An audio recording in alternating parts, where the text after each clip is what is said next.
Kinilibutan ako nung nalaman ko kung bakit iniiwasan ng mga jeepney driver sa lugar na to ang magbiyahe tuwing gabi tuwing November 8. Ito ay dahil sa mga taong basa.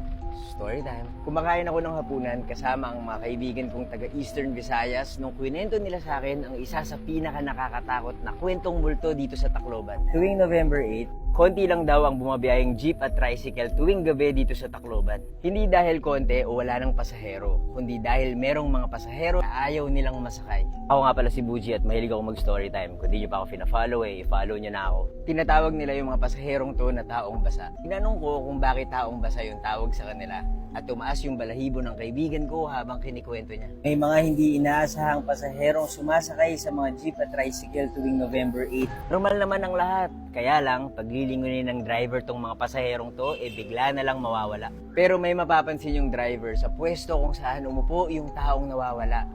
Laging maiiwan yung lugar na to na basa. Noong November 8, 2013, tinamaan ng Super Typhoon Yolanda ang bayan ng Tacloban.